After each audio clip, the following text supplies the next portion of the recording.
Compré cosas usadas en una tienda de Reynosa, y lo que pasó en mi casa después fue aterrador. Nunca imaginé que una chaqueta vieja pudiera cambiar la rutina de una casa. Lo digo así, directo, porque muchas de las historias que me llegan empiezan con una decisión trivial.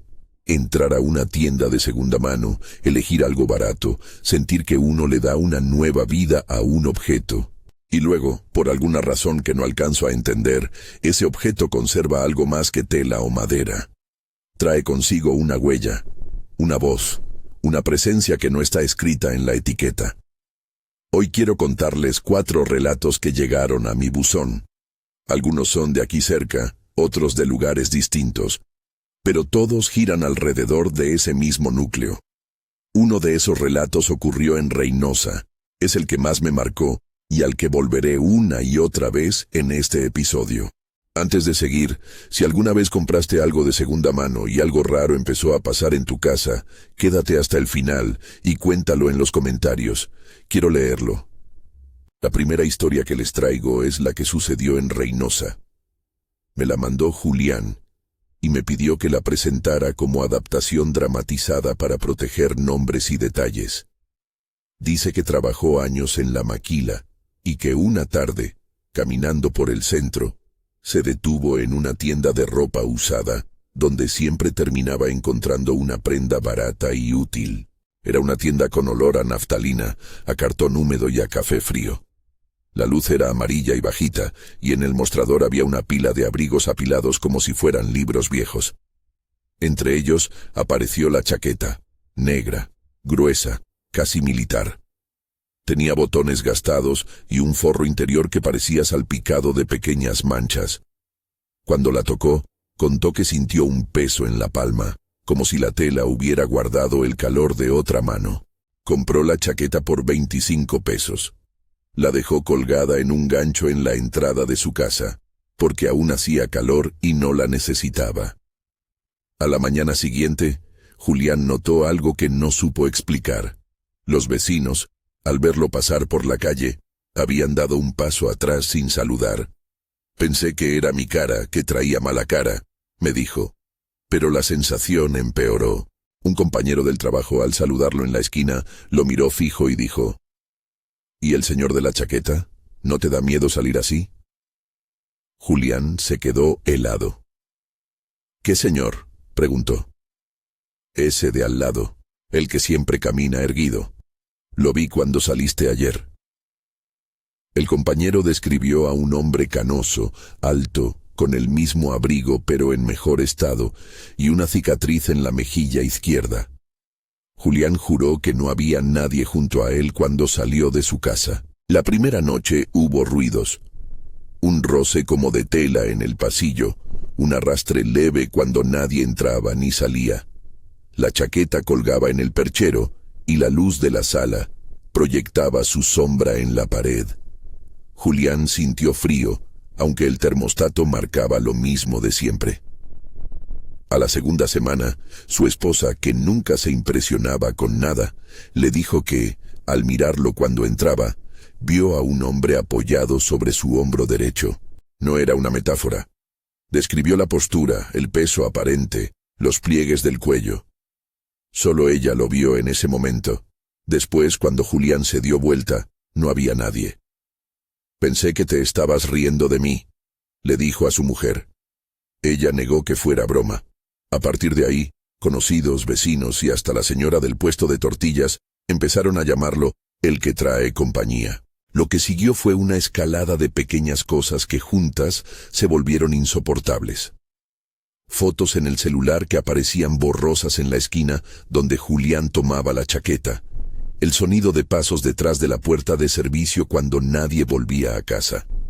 Y la sensación constante de ser observado en los espejos. Otra vez, nadie afirmaría que era una aparición en sentido estricto. Lo que me transmitió Julián fue la idea de que la presencia era algo pegado a la prenda, que cuando la llevaba la gente la sentía incluso sin verla. Había un patrón claro.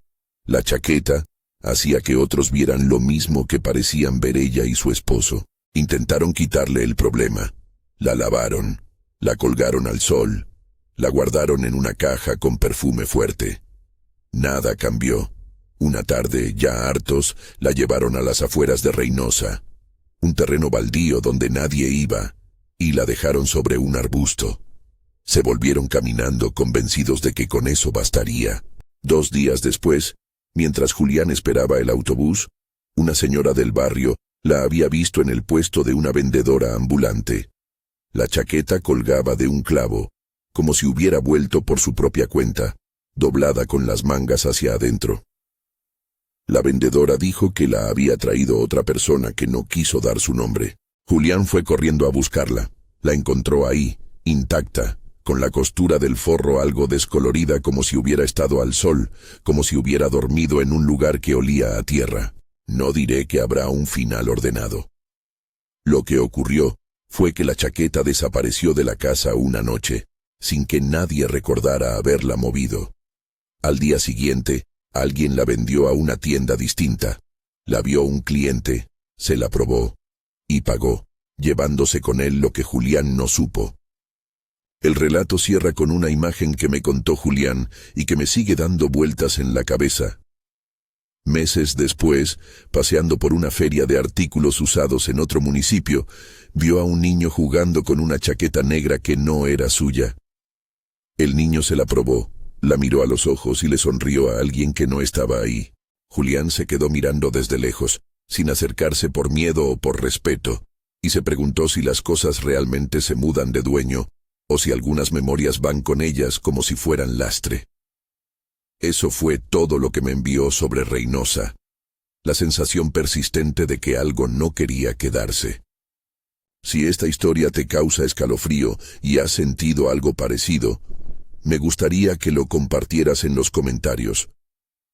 ¿Compraste algo de segunda mano y luego la casa se sintió distinta? ¿Alguien más vio lo que tú viste? Comenta abajo. Quiero leer tus historias. La segunda historia viene de Laura. No es de Reynosa, fue enviada desde otra ciudad, pero se parece en la estructura. Compra, vínculo, escalada, intento de solución, epílogo abierto. Laura compró una muñeca en un tianguis para su hija menor, Sofía. La muñeca tenía ojos de vidrio, pelo enmarañado y un vestido de encaje que olía a humedad. La niña la bautizó enseguida como Rebeca y, según Laura, empezó a hablarle con una naturalidad que a cualquier madre le habría parecido inocente al principio. «Mamá, Rebeca dice que quiere que le cante», le decía Sofía mientras se dormía con la muñeca abrazada. Los primeros signos fueron pequeños.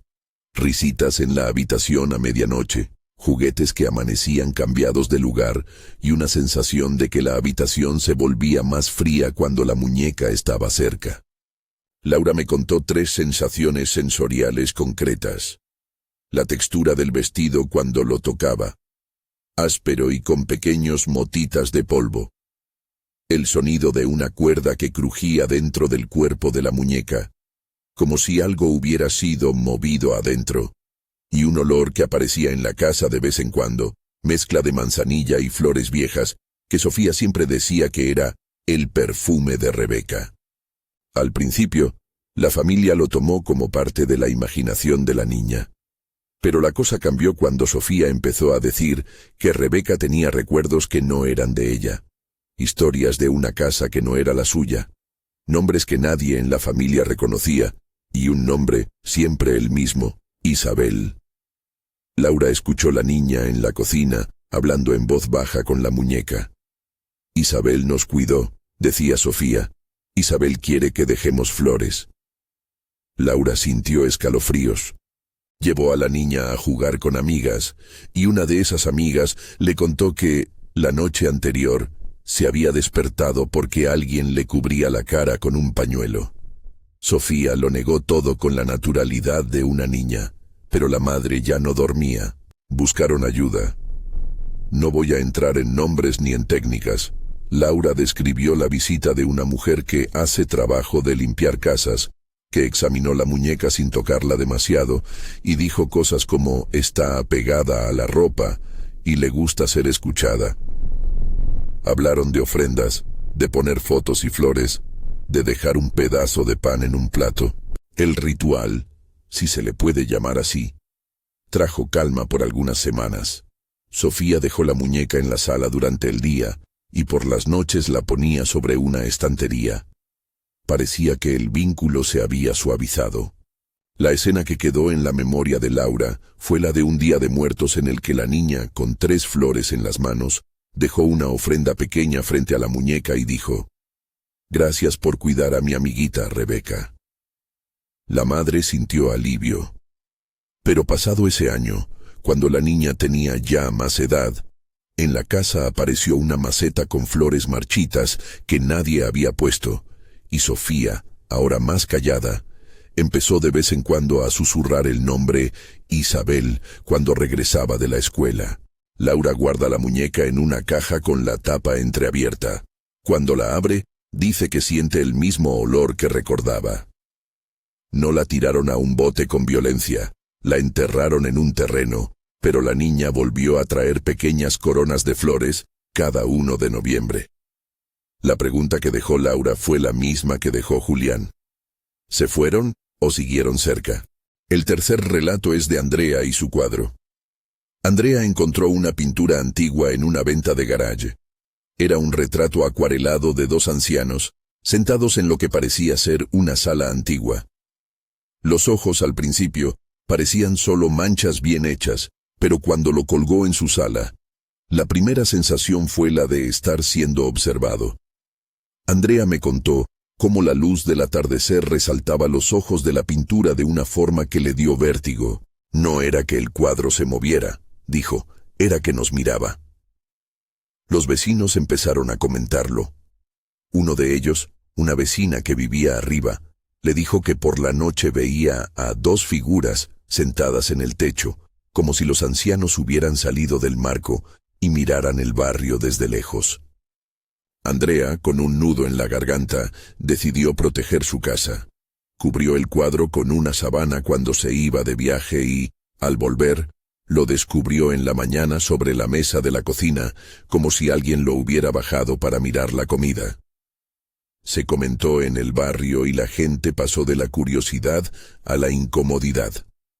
Hubo una noche en que un perro del vecindario no quiso entrar a la casa y aulló en la calzada. Andrea lo relacionó con el cuadro. La historia de Andrea tiene un punto en el que la tensión sube. Una tarde, la acuarela quedó colgada mientras ella recibía visitas. Al irse a dormir, escuchó pasos sobre el techo, muy leves, como si un par de zapatos caminaran sobre las tejas. Salió al pasillo y donde debía colgar el cuadro no había nada. Lo encontró en el patio, apoyado contra la pared y con la superficie de la pintura un poco más oscura, como si la humedad hubiera marcado la piel de los ancianos. Prefirió no imaginar por qué alguien lo habría movido en la noche. Hablaron con un pariente que tenía costumbre por antigüedades y le pidió asesoría. Algunas personas en el barrio sugirieron quemarlo, otras que lo llevaran a una iglesia. Andrea, que no quería destruir una obra de arte, intentó cambiarlo de pared, de orientación, hasta que una madrugada los ancianos parecieron descansar. La casa respiró diferente, en paz. Duró solo semanas. Un mes después, un vendedor ambulante del mercado dijo que lo había visto en la feria. Alguien había vendido el cuadro. Andrea fue a buscarlo, pero lo habían llevado a otra parte. No lo recuperó. Sin embargo, una vez, cruzando la calle, vio a un señor mayor que llevaba un paquete envuelto con tela. La tela se movía como si dentro hubiera una cabeza. El señor la miró y, sin saludar, siguió caminando. Andrea sintió que la presencia no se había ido, solo se había mudado. El cuarto testimonio es el de Jerry y un sobre de fotografías. Jerry compró un sobre en un puesto donde vendían cosas viejas. Fotos en blanco y negro, cabezas recortadas, sombras de sonrisas. Me describió 3 sensaciones en particular. La textura del papel, áspera, con olor a tinta vieja. El ruido que hacían las fotos al moverlas, como si crujieran hojas secas. Y el frío que sintió al colocar una foto sobre la mesa y verlo nadar en la luz como si tuviera más profundidad que la de los demás retratos. Las caras en las imágenes parecían ponerse serias o más sonrientes dependiendo de la hora del día y de si la luz les daba de frente. Al principio pensó que era su imaginación, luego notó que las fotos estaban formando un camino en la sala. Por la mañana las encontraba apiladas en una esquina. Por la noche las veía alineadas desde la puerta hasta el sillón.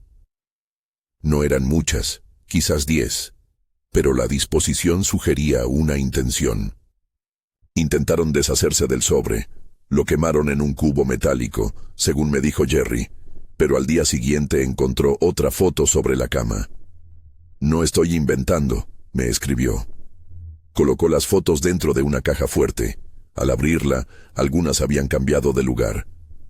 Y una vez que llevó un par de ellas al trabajo para mostrárselas a un amigo, el amigo notó que las personas en esas fotos habían dejado de mirar a cámara, y ahora miraban hacia la izquierda, exactamente como la dirección a la que había dado la vuelta el amigo al entrar al cubículo. La idea de ser observado por ojos de papel le enloquecía. Jerry decidió devolver el sobre a quien se lo vendió. El vendedor negó haberlo tenido y dijo que lo había comprado a otro que a su vez lo perdió en la cadena de manos.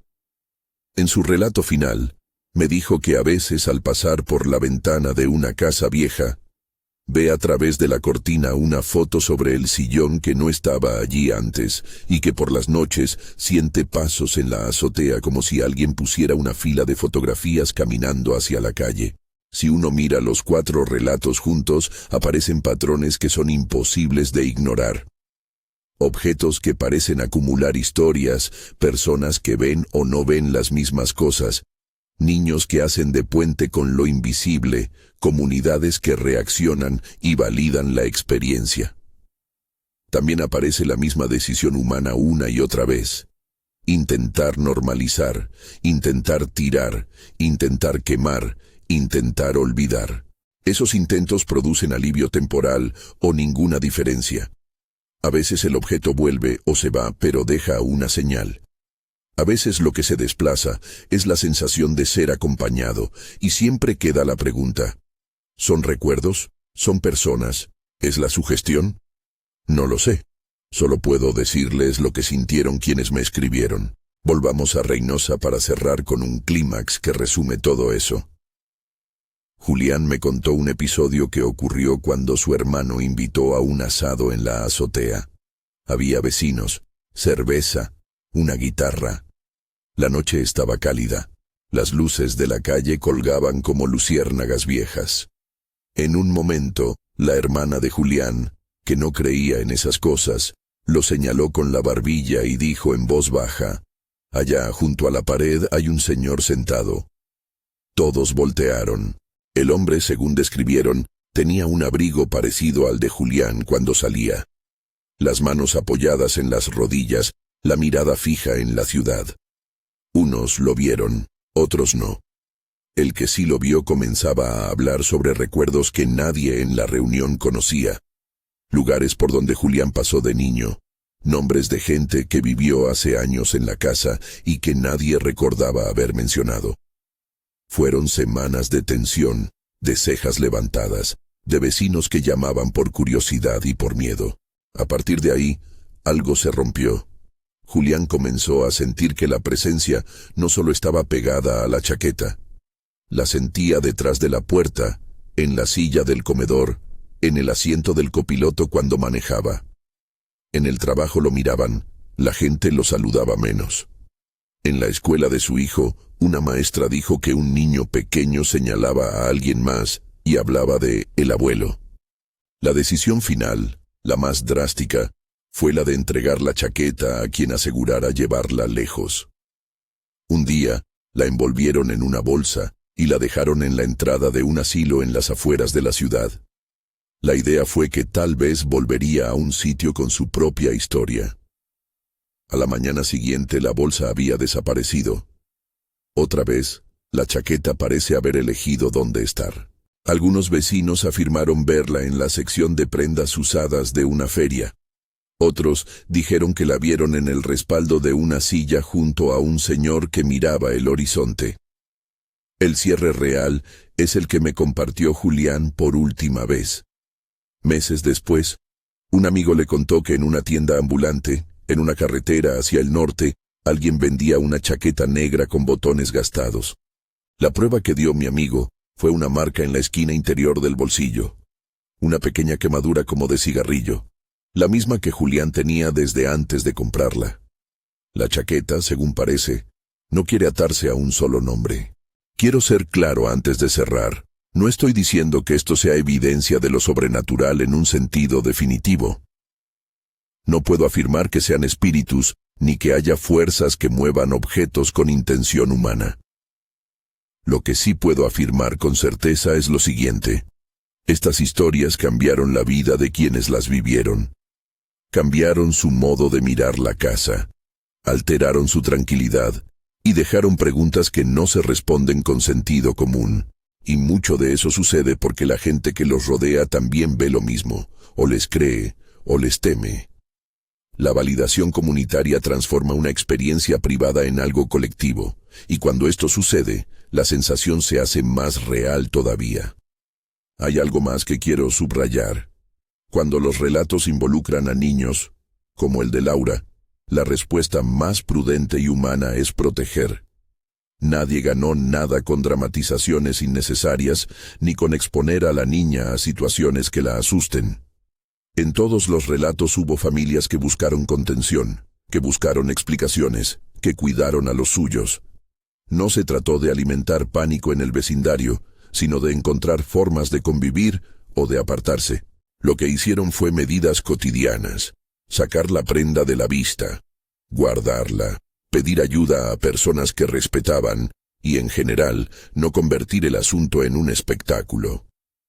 Si algo se desprende de estas historias es la idea de que los objetos guardan rastros, no solo de manos y telas, sino de costumbres, de voces y de pequeños ritos cotidianos que, cuando se repiten, terminan por imprimir una presencia. Una silla vieja, un abrigo, una fotografía, una muñeca. Todos ellos han conocido a alguien que los tocó, que los trató, que los amó o los descuidó. Quizá eso es lo que se percibe, ecos de vidas pasadas que se asoman cuando alguien nuevo entra en la escena. No lo digo como una tesis, lo cuento como una hipótesis que se ha repetido suficientes veces como para merecer nuestra atención y respeto. Antes de despedirme, quiero dejar una imagen que me mandó Julián y que me persiguió desde la primera lectura. Una silueta en la penumbra de una vitrina de segunda mano, un abrigo colgado con la etiqueta aún puesta, y detrás del vidrio, una figura que pasa la mano sobre el hombro del abrigo sin moverlo. Si cierras los ojos puedes imaginar al abrigo colgado, la luz de la calle reflejándose en la vitrina, y ese gesto pequeño que nadie más sabe si fue real o memoria. Con esa imagen les dejo la pregunta abierta. ¿Qué harías si encontraras un objeto que te mira de vuelta? Si te gustó este episodio y quieres escuchar más historias como estas, suscríbete y comparte este video con alguien que le guste el misterio. Y sobre todo, cuéntame en los comentarios, ¿qué comprarías de segunda mano después de escuchar esto? ¿O hay algo que ya compraste y que te dejó un recuerdo que no supiste explicar? Leer cada relato me ayuda a entender mejor estas huellas y tal vez, entre todos, podamos darle un poco de sentido a lo que no cabe en palabras. Gracias por quedarte hasta aquí. Nos vemos en el próximo relato.